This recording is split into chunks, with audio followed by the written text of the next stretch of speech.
benarkah ada pertemuan begitu antara Pak Prabowo dan Pak Surya Paloh di Hambalang pada pertengahan Februari 2026? Saya ingin mengonfirmasi hal itu dulu aja sebelum lanjut ke substansi berikutnya. Ya pertama, pertemuan antara Pak Surya dengan Pak Prabowo ya, itu kan hal yang biasa.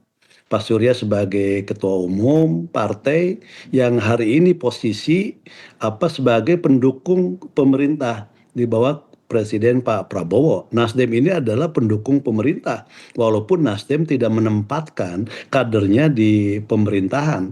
Nasdem adalah pendukung pemerintah dan tentu sebagai pendukung pemerintah Nasdem berkomitmen agar apa yang menjadi program utama, prioritas maupun strategisnya presiden itu dapat berjalan dengan baik. Nah, untuk mewujudkan itu tentu komunikasi ini kan harus terbangun dengan baik.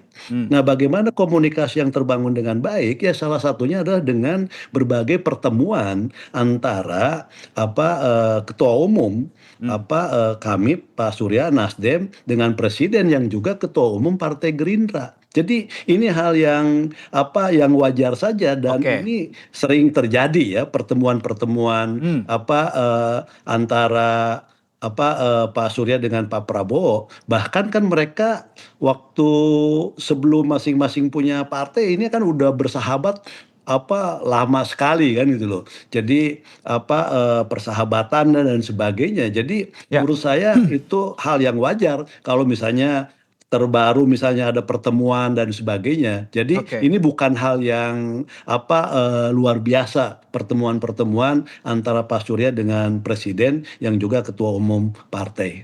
Oke, pertanyaan saya berikutnya, Kang. Benar tidak dalam pertemuan antara Pak Prabowo dan Pak Surya Paloh itu ada pembahasan terkait dengan Nasdem merger atau Nasdem for sale atau Nasdem saya mau beli dan seterusnya, atau yang tone-nya kurang lebih seperti itu. Ada tidak diskusi terkait dengan hal itu, Kang?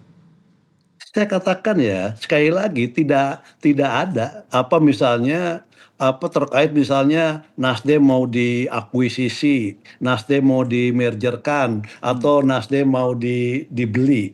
Ini dalam pertemuan antara ketua umum dengan ketua umum, antara ketua umum partai pendukung pemerintah di mana presidennya juga ketua umum partai. Ini dalam posisi kalau itu adalah bagaimana untuk bisa saling memperkuat agar tadi yang namanya program-program pemerintah ini bisa berjalan dengan baik. Jadi kalaupun misalnya ada bagaimana posisi Partai Nasdem untuk bisa memberikan dukungan yang maksimal.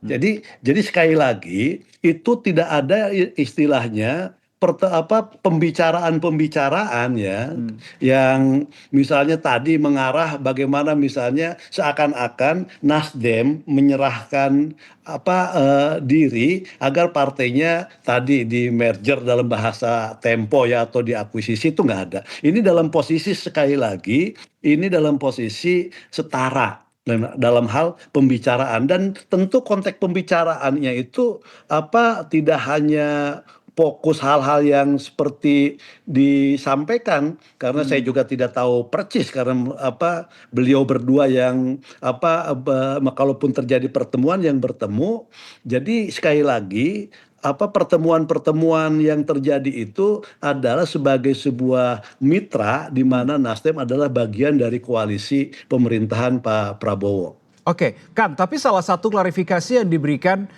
disampaikan oleh salah satu politisi Partai Nasdem menyebutkan bahwa bukan merger yang dimaksud tapi political block atau blok politik. Bisa Anda jelaskan terkait dengan hal ini? Iya kan yang namanya hari ini misalnya ada di dalam koalisi.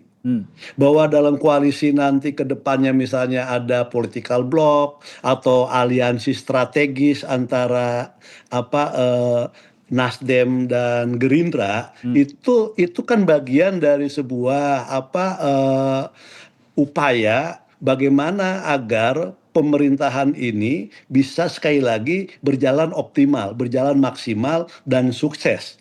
Maka penting sekali lagi istilah political block ataupun misalnya aliansi strategis dan sebagainya itu terus salah satu bagian upaya sekali lagi untuk membangun agar jalannya pemerintahan ini berjalan dengan maksimal.